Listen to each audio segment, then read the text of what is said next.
Abbiamo il piacere di avere qui questa sera Federica Stecca, la dottoressa Stecca, che presenterà proprio il suo saggio pubblicato nel numero di Fragmenta. Per dire che cos'è Fragmenta vorrei lasciare la parola a Rossella Riscica, perché chi più di lei può dircelo, quindi le lascio subito la parola. Grazie Eleonora e buonasera a tutti. Sarò brevissima, ma spendiamo 2 parole appunto su Fragmenta. Io sono Rossella Riscica e sono uno dei 3 soci fondatori di questa rivista. E gli altri miei compagni di viaggio sono Chiara Voltarelli, che è anche la direttrice della rivista, e Agnello Sgambati. Fragmenta nasce ormai 5 anni fa, periodo del Covid, proprio per un sentimento comune che ha unito la sottoscritta. Io sono architetto ma mi occupo di conservazione, e gli altri 2 soci che sono storici dell'arte, cioè quello di avere un luogo fisico, quindi ci tenevamo ad avere una rivista stampata dove raccogliere frammenti che riguardano storia dell'arte, storia dell'architettura, restauro, ma dell'ambito del trevigiano. Quindi tutto quello che noi pubblichiamo riguarda in qualche modo o il territorio o ha dei legami con la nostra città, con la nostra provincia. Uno degli obiettivi di questa rivista era quello appunto di raccogliere frammenti di studiosi anche di un certo livello, studiosi importanti, ma dare spazio ai giovani. Ci sono tantissimi giovani, e quindi abbiamo un esempio fulgido che è appunto Federica Stecca, neolaureata, ha fatto una ricerca importantissima presso Fondazione Benetton. Saluto Francesca, che è la responsabile dell'archivio della Fondazione Benetton, su appunto Archivio Coletti, e in particolare appunto ha studiato Coletti e il rapporto con Paolo Veronese, ma lei poi ci racconterà.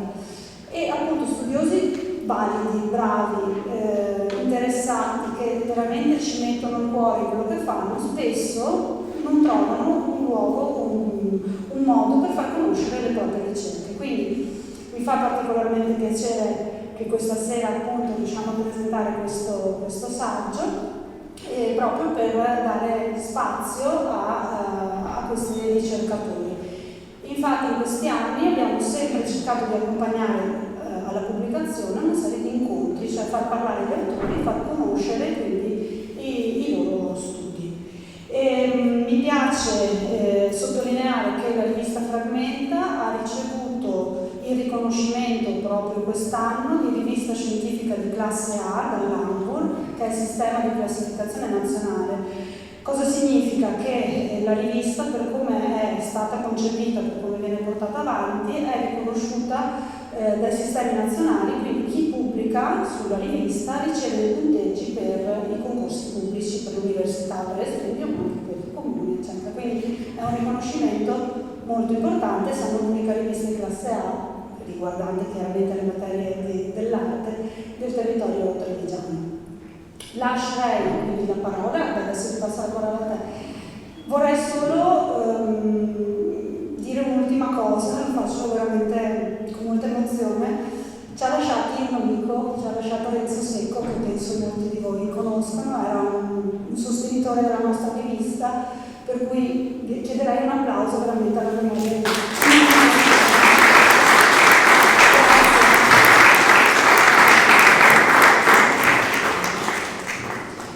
Grazie Rossella. Ecco, come anticipato appunto, questo evento è organizzato da noi come Musei Civici in collaborazione con Fragmenta, edito da Antiga, però anche con Fondazione Benetton, perché la particolarità anche di questo evento è che al termine, comunque se siete entrati avete già potuto dare un'occhiata, sono esposti anche dei documenti originali che vedremo, di cui Federica poi ci parlerà nell'incontro, e che vedremo che lei ha proprio studiato per questo suo saggio, tratto dalla sua tesi. E quindi ringrazio appunto la dottoressa Grissetti che è qui e ci ha fatto questo grande favore. Allora, io sono molto contenta anche a livello personale di avere qui Federica, perché oltre ad essere una bravissima autrice storica dell'arte, per noi come musei è stato un elemento prezioso, perché lo scorso autunno ha trascorso qui un periodo come volontaria, quindi merita veramente un applauso anche per questo, ci ha dato una mano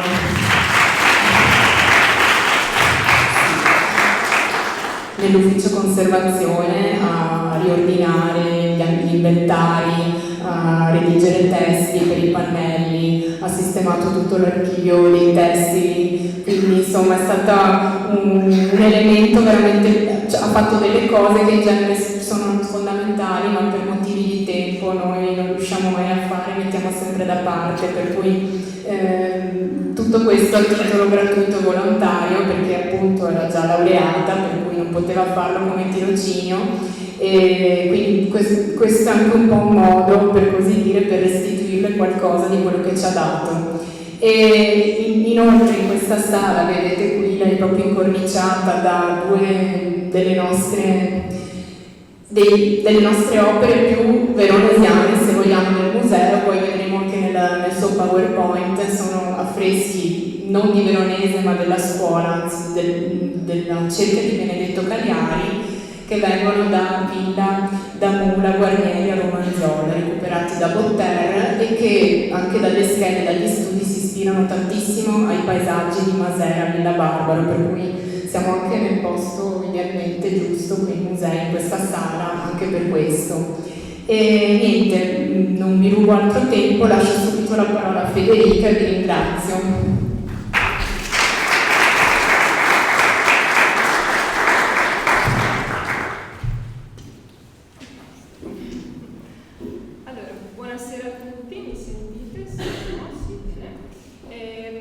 Grazie per essere qui intanto.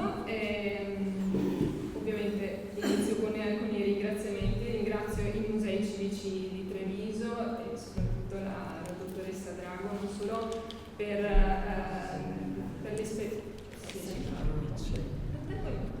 Che facciamo? Benissimo.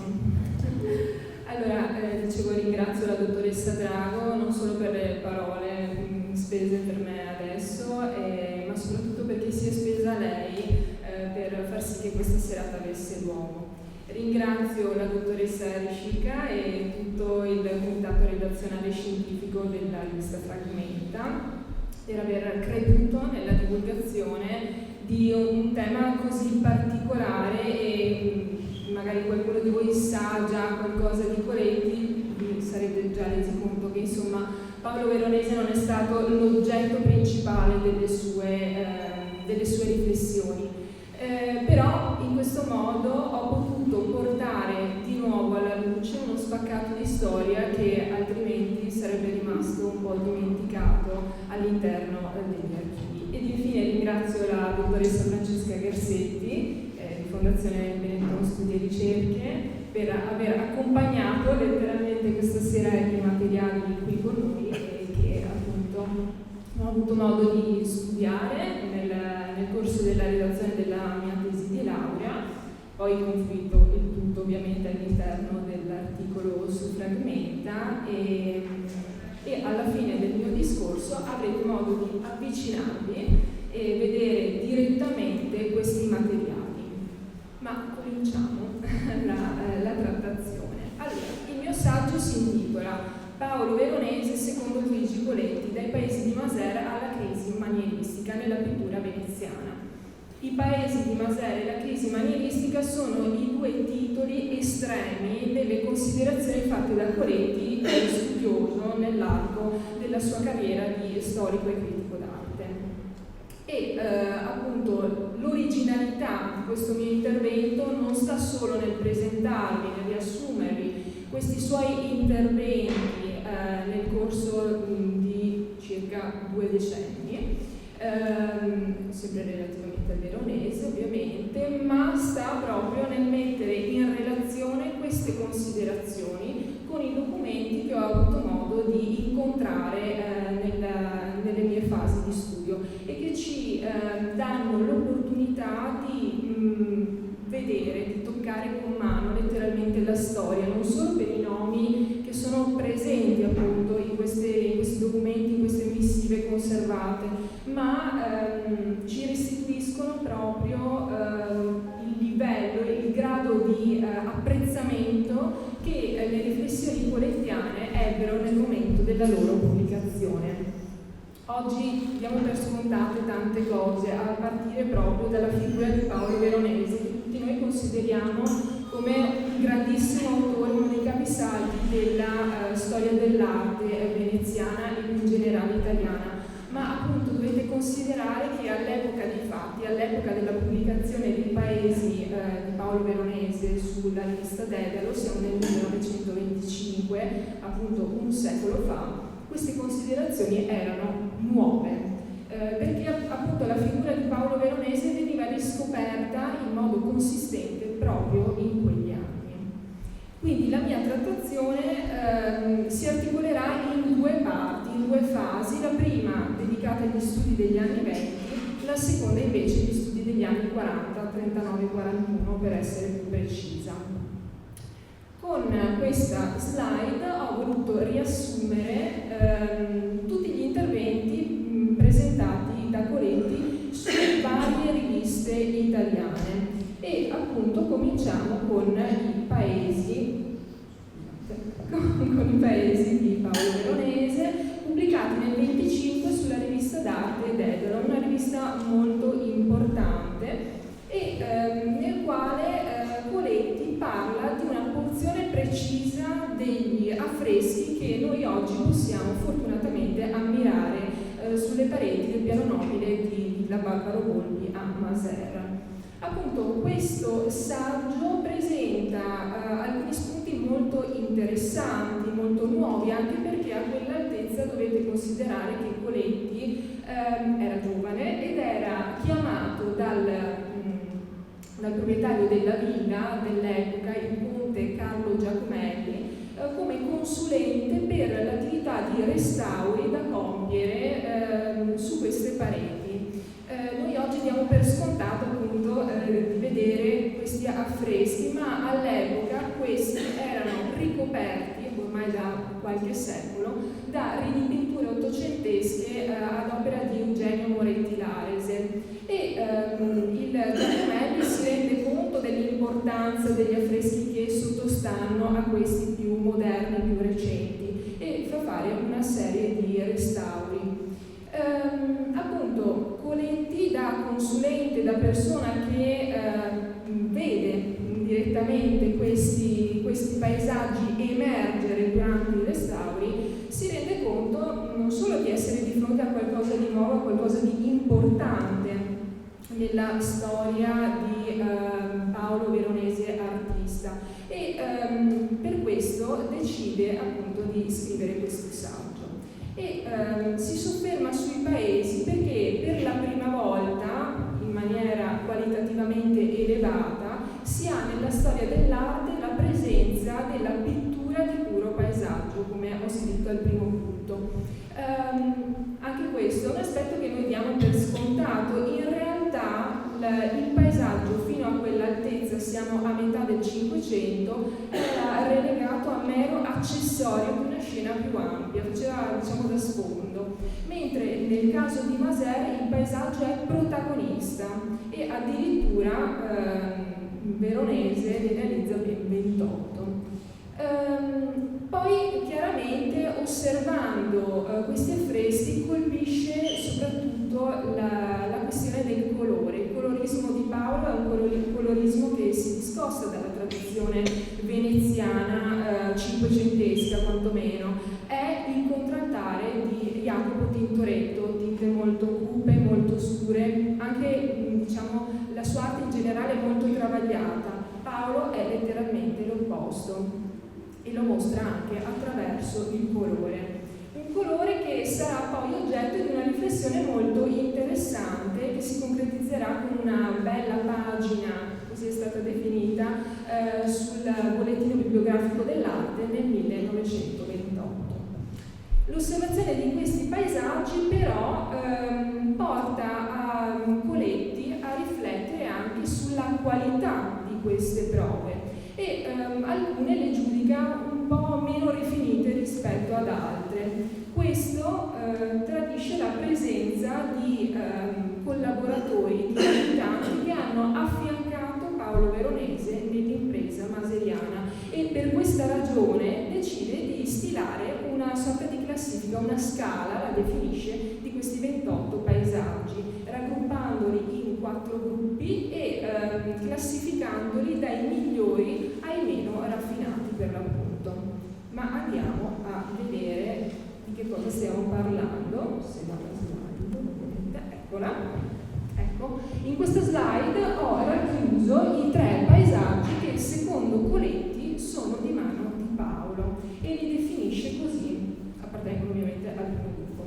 Il primo gruppo è costituito dai 3 grandi paesaggi del Salone, il Piave, che vedete lì a destra, il Garda dietro di me, e quello che per 2 sveltissimi leveri in primo piano ameremo intitolare La Caccia. Sono di gran lunga i più belli e sono opera senza dubbio di Paolo ed esclusivamente di Paolo. Effettivamente, se noi andiamo ad ingrandire un po' queste scene, ecco, notiamo per esempio una gestione molto equilibrata dei vari piani, oltre ad una caratterizzazione cromatica decisamente di alta qualità. Qui in particolare in basso a sinistra abbiamo la presentazione, non so se si vede il cursore, forse no, lì in basso a sinistra abbiamo la rappresentazione di una piccola villa Barbaro.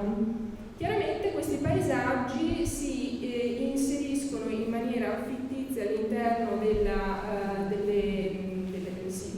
piano nobile della villa, ma tendono a creare una continuità con lo spazio circostante. Chiaramente una rappresentazione fittizia, perché rovine come quelle che vedete al centro non sono sicuramente proprie del paesaggio di Masera. Ecco qui un ingrandimento della scena di caccia con i 2 levieri in basso a sinistra e infine abbiamo il Piave. Ecco, forse si alza, ecco, con questo gregge in primo piano. Il gruppo che invece si contrappone ed è considerato il meno raffinato è il seguente, con le 2 vedute di porto nelle 2 sale laterali, la sala della lanterna e del cane, che definisce alquanto grossolane e farraginose. Effettivamente, se noi apriamo appunto queste immagini, notiamo anche una resa meno, passatemi il termine, prospettica della città, del piccolo porto, e anche la resa dell'acqua è sicuramente qualitativamente inferiore rispetto alle prove precedenti. Ecco qui apro anche l'altra che è andata via, eccola, benissimo. Salto un attimo questa slide per dedicarmi invece alle lettere conservate in questa scatola. Qui è contenuto tutto il materiale che sono andata a studiare, che vi sto progressivamente presentando. Naturalmente ci tengo a precisare che queste lettere sono presenti all'interno del saggio su Fragmenta in appendice al mio contributo. E proprio dalla lettura di queste missive è possibile capire il grado di apprezzamento e di novità che questo scritto ebbe nella comunità scientifica e non solo.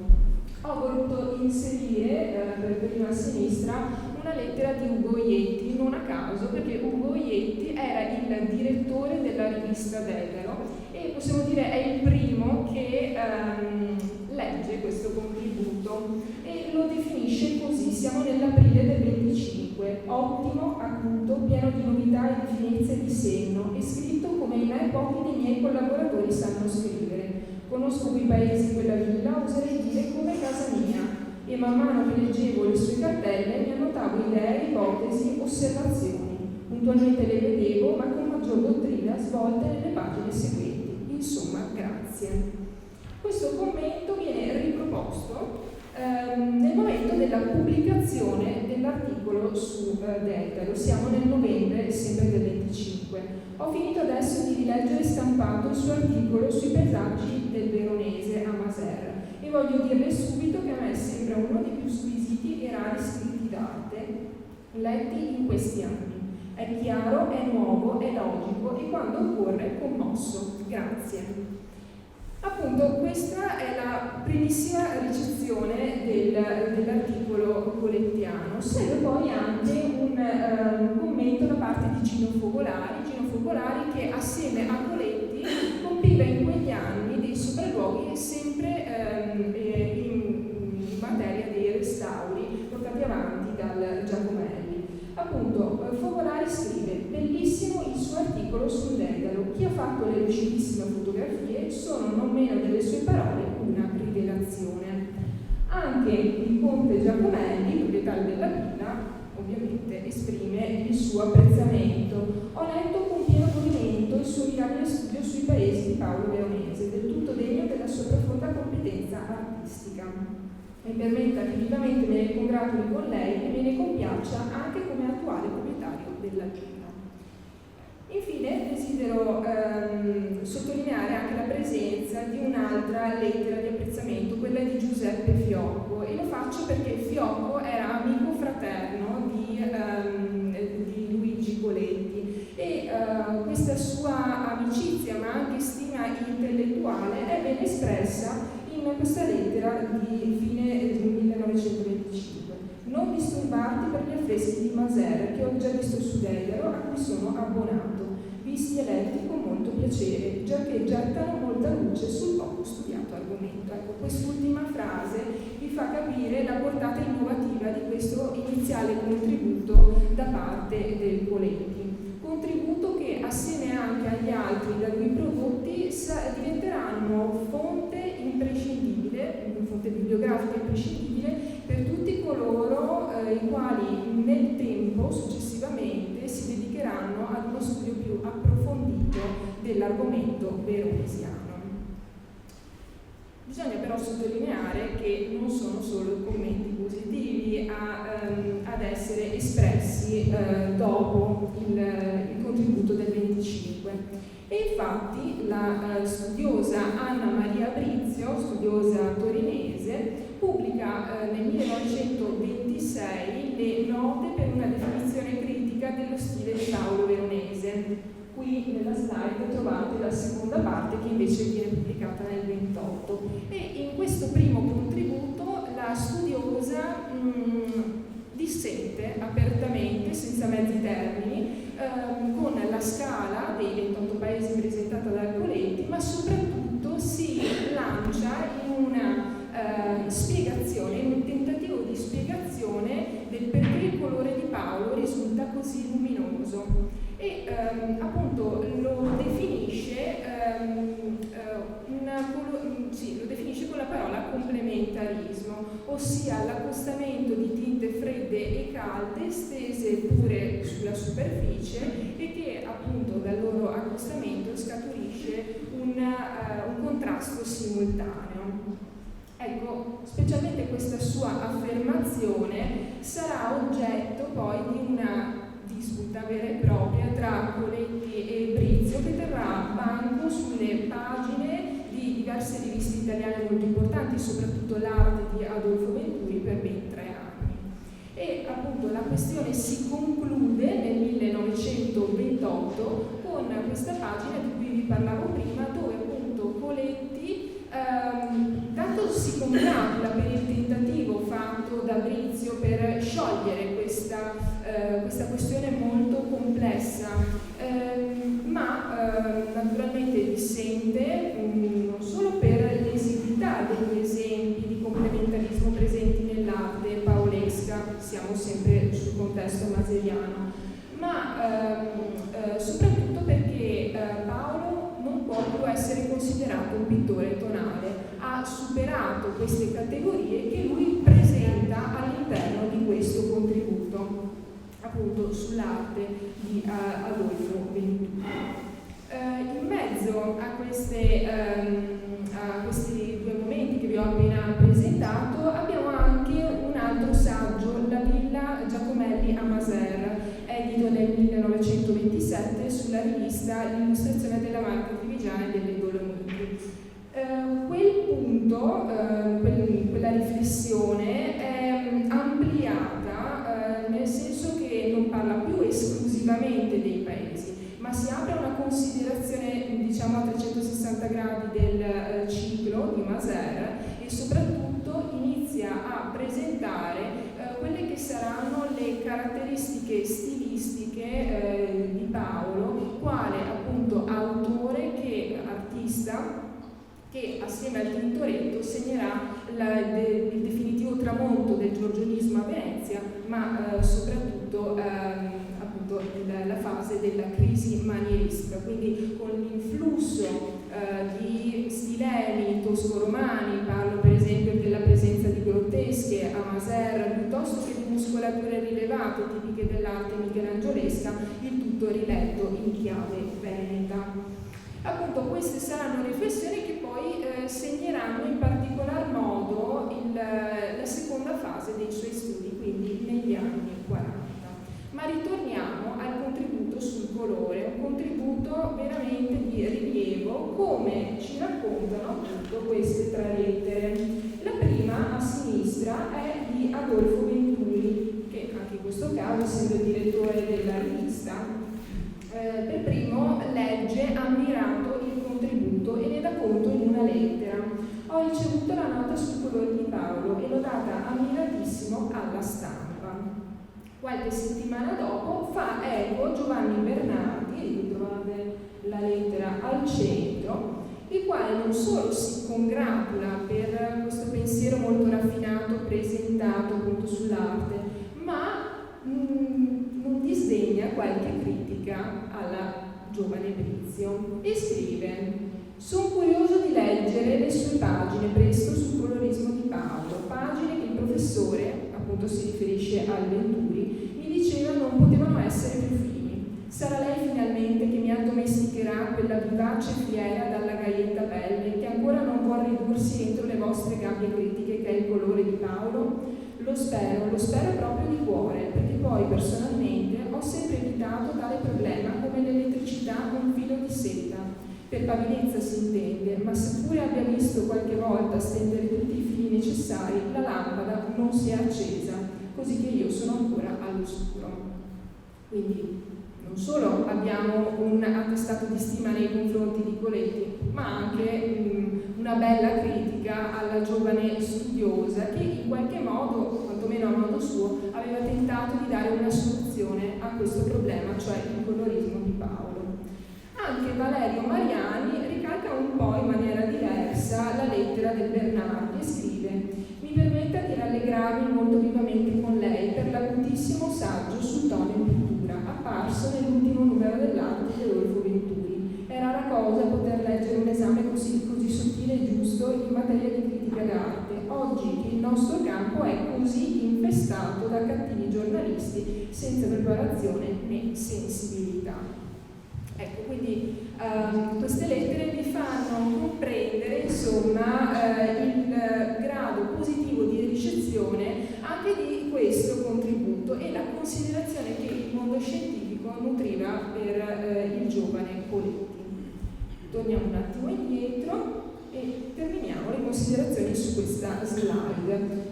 Il 1928 non è solo l'anno in cui Coletti presenta la sua riflessione sul colorismo di Paolo, ma è anche il quarto centenario dalla nascita di Paolo Cagliari e non solo grazie a questa nuova stagione di studi iniziata con Coletti si moltiplicano i saggi in sua memoria. Anche Coletti scrive un nuovo contributo, Paolo Veronese nel quarto centenario della sua nascita, uscito sulle pagine della Dante, dove abbandonando per un momento le considerazioni su Maser si dedica ad una visione più ampia dell'arte paolesca e nello specifico mette in risalto questa grande capacità da parte del Cagliari di inscenare in maniera equilibrata grandi masse di colore, di persone, di movimenti, sempre dimostrandosi un artista estremamente versatile, quindi un artista che all'occorrenza è paesista, è animalista, un pittore fantastico, eccetera. Sottolinea però che con l'avanzare del tempo e anche dopo l'episodio degli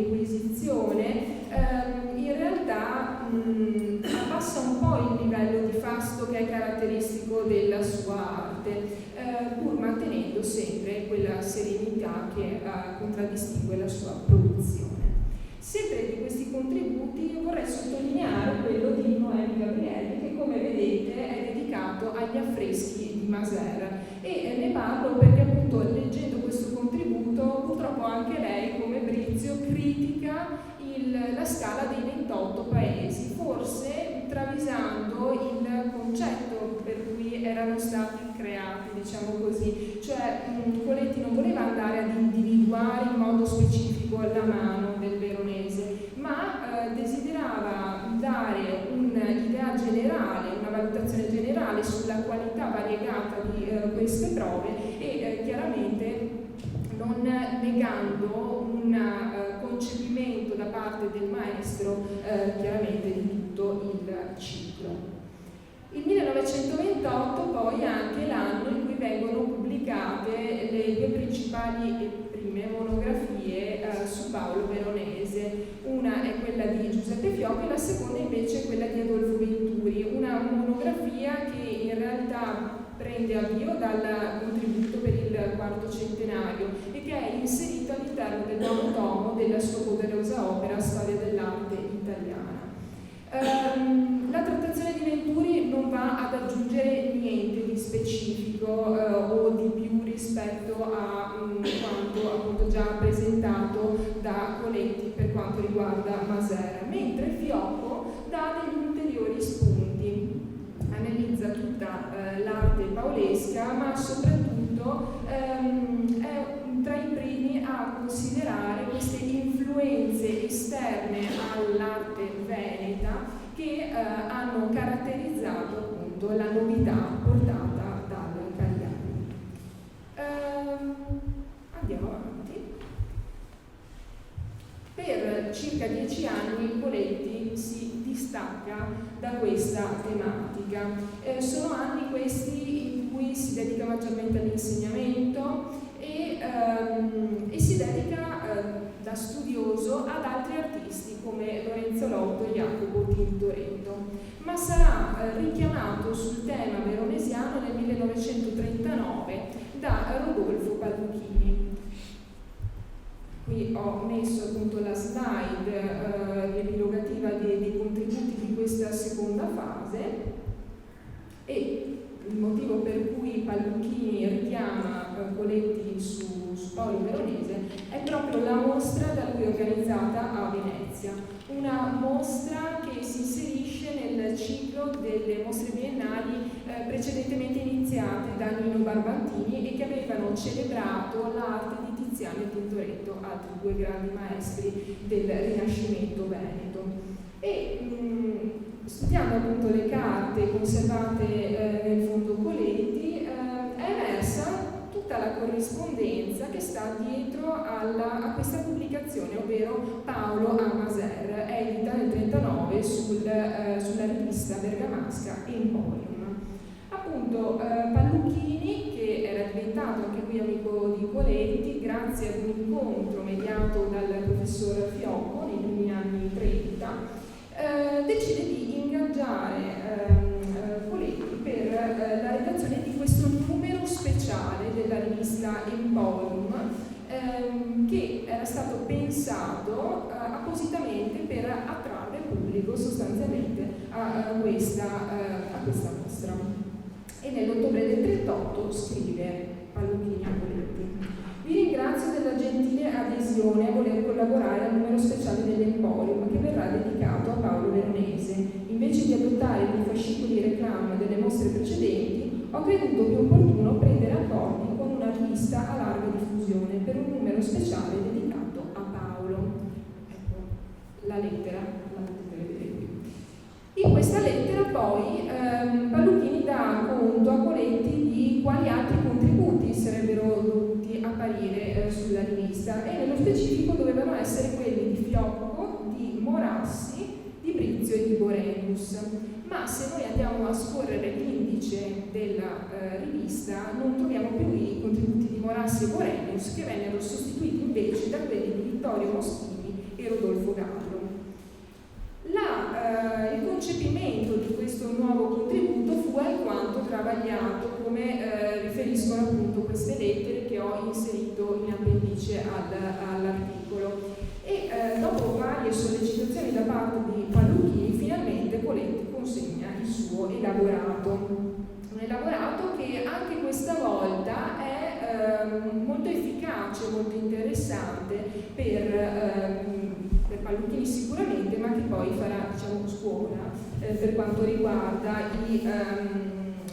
la bibliografia da considerare per la trattazione sempre maseriana.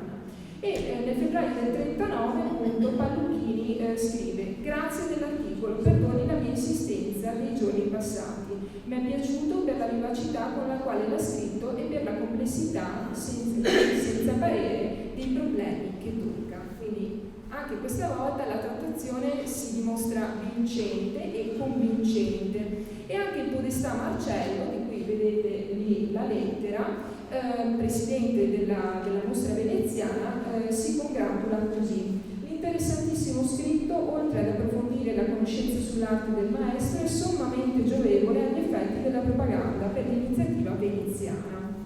Ecco, questa propaganda non doveva portare il pubblico solo a Venezia a visitare la mostra, ma non potendo staccare gli affreschi di Masera, erano state concordate delle visite, dei gruppi di visite, insomma, che potevano andare a vedere in prima persona questi affreschi, grazie anche ovviamente alla collaborazione dei nuovi proprietari della villa, che a quell'altezza erano i Conti Volpi di Misurata.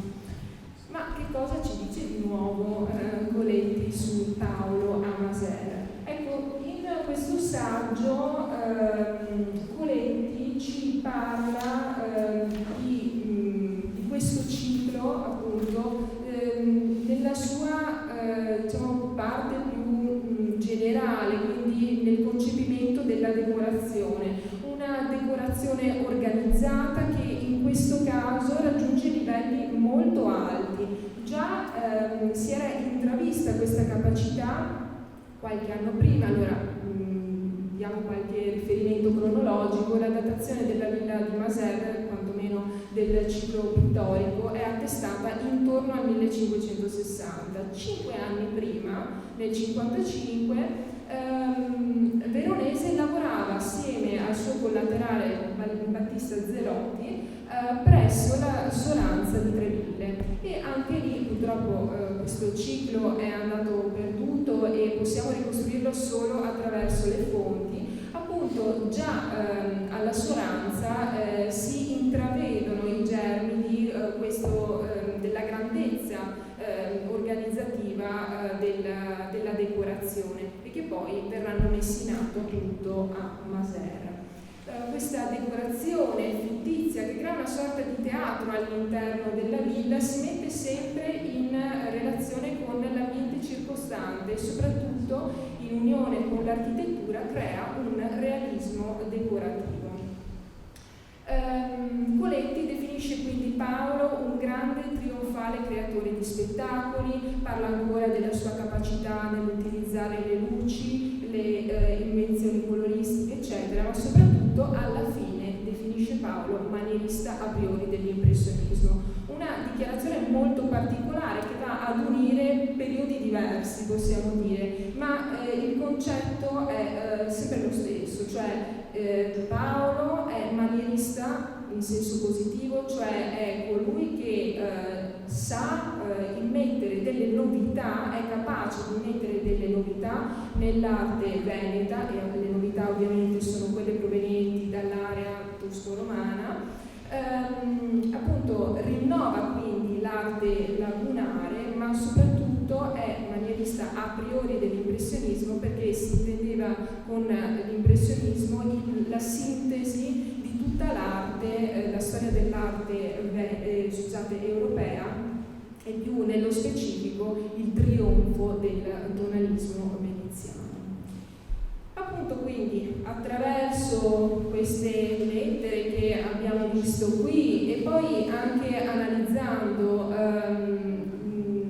la produzione di Palluchini dello stesso periodo, capiamo quanto Poletti sia un punto imprescindibile in questa fase di studi su Paolo appunto le pubblicazioni di cui vi parlo, di Palluchini, sono queste. Questa è la monografia, questa è la seconda edizione, però la monografia di Palluchini è editata nel 40 e nel 39 invece abbiamo un suo fascicolo sugli affreschi di Masera. Quindi diciamo, questi due testi dimostrano anche una collaborazione intellettuale sullo stesso argomento.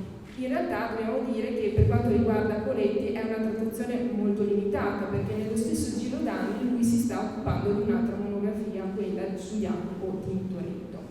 Però è significativo appunto considerare quanto in realtà delle, chiamiamole semplici, riflessioni siano poi motivi importanti che fanno da spunto, diciamo sono dei momenti iniziali presi poi in considerazione per ulteriori appunto riflessioni.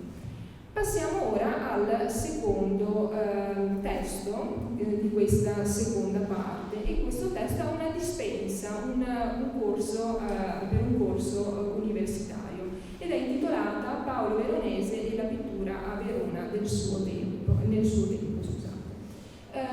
appunto sempre nel 1939, quindi la mostra è cominciata, Coletti decide di candidarsi per la cattedra all'Università di Pisa lasciata vacante da Matteo Marangoni, e grazie allo studio fatto anche su un'altra parte dell'archivio di Fondazione Benetton, l'archivio di famiglia sempre del Fondo Coletti, è emersa questa pagina del bollettino ufficiale che va a sintetizzare le tappe di questo concorso. Perché ho deciso di inserire questa slide e le due successive? Perché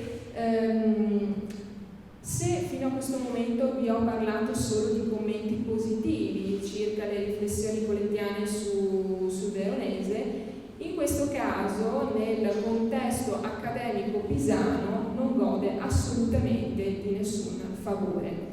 Di questi anni, come alcuni storici dell'arte ebbero a riferire durante dei convegni commemorativi al Coletti, di questi anni Coletti non amava parlare, sono gli anni duri della guerra, duri non solo perché appunto da fascista si ritrova ad essere in un contesto decisamente contrario a questi orizzonti politici, ma anche perché, per esempio, nella seconda parte di questo incarico, negli anni 44-45, i figli si uniranno alla resistenza.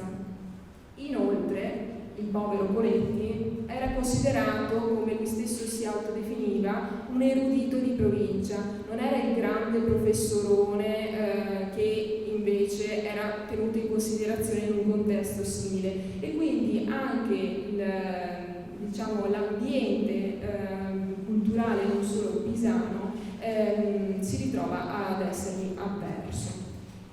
Però come si arriva alla nomina di Coletti? Lui si candida e appunto nel 39 in 5 sedute la commissione presieduta da Pietro Toesca, dopo una prima scrematura di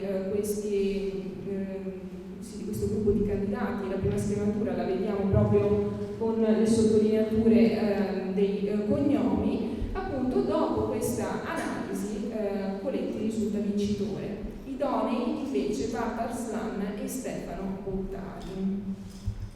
La nomina di Coletti però era già nell'aria, e infatti analizzando il fondo Palluchini dell'Università di Udine, che tutti voi potete consultare autonomamente online perché digitalizzato, e per la presenza appunto di una lettera a Silvio Bettini nell'archivio di famiglia, appunto Sergio Bettini scrive a Palluchini e a Coletti una lettera di simile argomentazione, ovvero il fatto che si sapeva che Coletti sarebbe stato appunto nominato professore straordinario alla cattedra di storia dell'arte medievale e moderna di Pisa.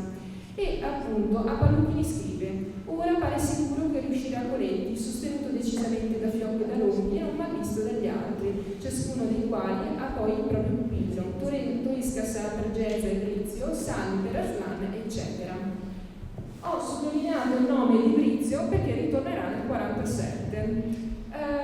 Poi a Coletti invece scrive: quanto al tuo concorso sono sicuro che non hai nessuna ragione di temere. Elenca per quale motivo e per quali avversioni appunto gli altri candidati non sarebbero stati eletti e conclude con: ho assaggiato con il modo tutti fiocco, il quale mi ha assicurato di essere ferocemente deciso in tuo favore ed essere sicuro che anche lui ha le stesse intenzioni.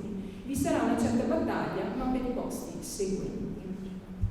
Non dello stesso avviso però è Carlo Ludovico Ragghianti, che dopo aver conosciuto il risultato di questo concorso scrive a Palluchini: ho saputo il risultato della terna del concorso cosiddetto dei ciucci. Coletti Arslan Bottari. Ho piacere per Bottari, che potrà avere le condizioni per mettersi a lavorare seriamente. Quanto agli altri due, Coletti resterà il solito ottimo dilettante, anzi dialettante, e aggiungerà un capitolo della storia del dialetto veneziano illustre, lingua nella quale, se sono stati scritti dei poemi, non è stata peraltro mai fatta una lezione universitaria. Ingiuria pure contro Aslan e conclude con: del resto la Università Italiana dimostrerà di saper prepararsi con degni successori nella coltivazione della asineria nazionale. Ecco, diciamo che questo straccio di lettera sintetizza molto bene il clima in cui Coletti si trovò ad insegnare. Prima vi ho detto di tenere in considerazione il nome di Brizio, ma il suo nome va collegato proprio anche a questa versità di Ragghianti, perché infatti sempre nell'archivio di famiglia del Fondo Coletti è conservata una lettera che parla di un ricorso avvenuto chiaramente a guerra guerra terminata nel 1947, in cui Giuseppe Agnello, Brizio e Ragghianti chiedono la revisione del concorso del 39. Perché? Perché a detta loro era stato loro impedita la possibilità di potersi candidare per il concorso stesso, naturalmente in quanto oppositori al regime. E quella che ebbe la peggio fu proprio Anna Maria Brizio, perché come lei stessa dichiarò, in realtà aveva le carte in regola per essere lei la docente di Pisa, e invece a Pisa ci va Coletti. All'interno dell'archivio della fondazione è presente anche qui oggi in sala, nelle teche vicino all'ingresso, è presente questo testo, ovvero è un testo che riunisce 2 corsi e mezzo tra quelli presentati da Coletti all'Università di Pisa. E il primo corso, in linea con quanto accadeva a Venezia, fu incentrato proprio su Paolo Veronese, appunto il titolo era Paolo Veronese e la pittura a Verona nel suo tempo. Dopo un'iniziale breve trattazione legata alla pittura a Verona dai Giotteschi ad Antonio Badile, si apre una trattazione monografica, l'unica monografia che potremmo definire realizzata da Coletti su Paolo Veronese, una monografia un po' particolare perché chiaramente è stata concepita per esigenze scolastiche. E sfogliando, leggendo insomma questa trattazione sul Veronese ci si rende conto però che la parte giovanile, le opere del periodo giovanile sono maggiormente indagate rispetto alle opere più estreme. Questo per 2 ragioni sostanzialmente. La prima perché le opere giovanili sono legate alla cultura manierista, che era oggetto effettivamente degli studi colettiani a quell'altezza. E invece l'altra questione riguarda più in generale l'approccio della critica al periodo tardo di ciascun artista, vedendo, sapendo quantomeno che queste opere, che il maestro era un po' anziano, ormai non più in grado di occuparsi di tutte le commissioni, appunto venivano affidate ai collaboratori, la critica era solita considerarle un po' di meno. Però a quell'altezza, grazie ai restauri condotti anche sulle opere tarde di Paolo Veronese per la mostra organizzata dal Palluchini, si ha un momento di riscoperta. ma a questa altezza le riflessioni non potevano essere ancora arrivate e introiettate da Coletti, perché erano ovviamente ancora in corso. Questa dispensa però è un altro punto che ci permette di capire proprio la collaborazione fra Coletti e Palluchini, e non a caso vi ho messo questa immagine della pagina 208, perché qui in basso è presente questa nota manoscritta eppure firmata Rodolfo Palluchini, per l'appunto, che ci permette quindi di comprendere che tutti i segni che si trovano sulle pagine di questa dispensa sono di sua mano, e addirittura anche inserito in una pagina un piccolo foglietto con un altro appunto. Ecco, questo scambio intellettuale si concretizzerà poi nella citazione della dispensa stessa proprio all'interno di questo volume qui. Parliamo della seconda edizione della monografia su Paolo Veronese, dove nell'introduzione Palluchini appunto fa ammenda del fatto che nella prima non aveva tenuto in considerazione sufficientemente gli spunti colettiani. Se li aveva citati in bibliografia, comunque non era proprio così convinto, mentre dai discorsi, dalle discussioni, anche dalla lettura di un testo scolastico, per così dire, Palluchini si ricrede su alcune posizioni e appunto lo esplicita nella seconda edizione. Arriviamo quindi allo scritto estremo di questa fase di studi, la crisi manieristica della pittura veneziana, edito nel 1941 sulla rivista Convivium. In questo studio Coletti si cimenta nella descrizione dei vari momenti che hanno segnato l'introduzione di queste novità nella pittura veneziana. E nello specifico la trattazione prende avvio in realtà dalle parole che lui aveva già presentato agli studenti pisani qualche anno prima. Che cosa ci dice? Appunto spiega che nel 1540 viene sancita definitivamente la fine del giorgionismo. Il maestro di Castelfranco ormai era deceduto già da qualche decennio, ma i suoi seguaci probabilmente non erano stati in grado di portare avanti la sua lezione, ma anche di saperla rinnovare. E quindi con lo scambio proprio territoriale da parte di alcuni veneti che vanno a Roma, poi tornano indietro, oppure di alcuni romani che vengono a Venezia, si avvia questa nuova fase.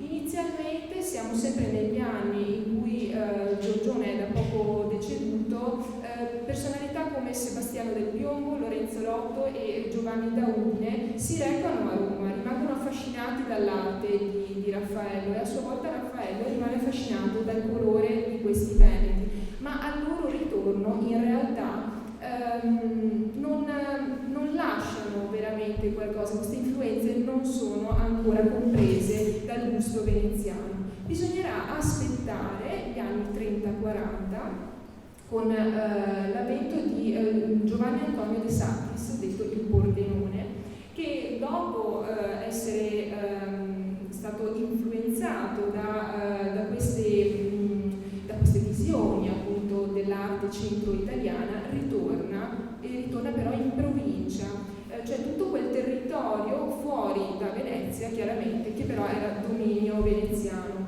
Dovete pensare che non solo l'artista è un provinciale, ma anche il pubblico a cui si rivolge è un pubblico più attento a queste novità, e quindi è proprio grazie a lui che comincia la prima ondata manierista. Prima ondata che vede anche, per esempio, il ritorno di Giovanni da Udine assieme a Cecchi Insagliati a Venezia per la decorazione del Palazzo Grimani in Santa Maria Formosa, e poi anche la venuta di Giorgio Vasari, chiamato da Pietro Aretino, per realizzare gli allestimenti dell'Atalanta, un mezzo di successo tra l'altro. Questa prima fase già fa acquisire un minimo questo cambiamento nel gusto veneziano, ma sarà poi negli anni 50-60 il momento in cui verrà sancita definitivamente questa crisi. E come scrive Coletti, il motivo è che questa crisi colpisce il cuore della dominante, cioè Tiziano sceglie alcuni artisti per decorare il Palazzo Ducale e la libreria Marciana.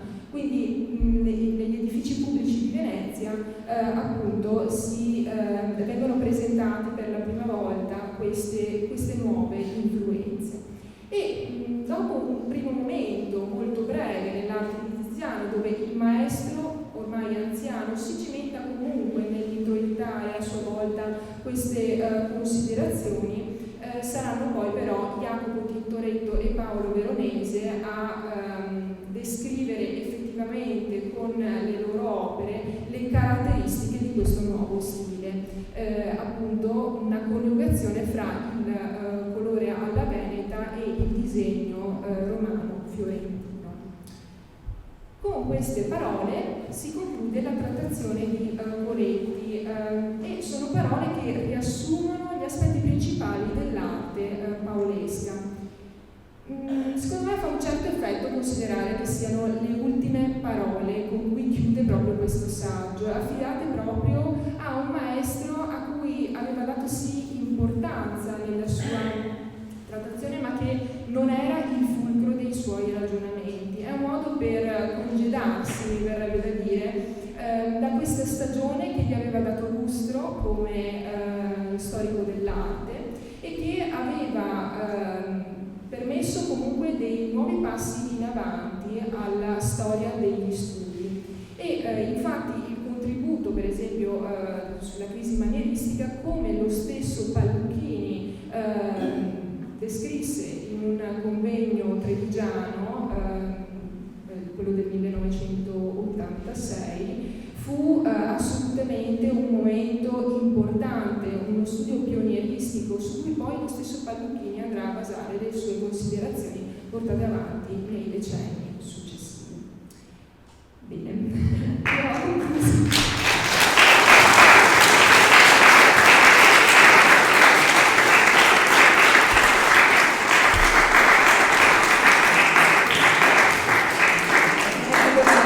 Ringrazio nuovamente chi è intervenuto e voi che mi avete ascoltata soprattutto.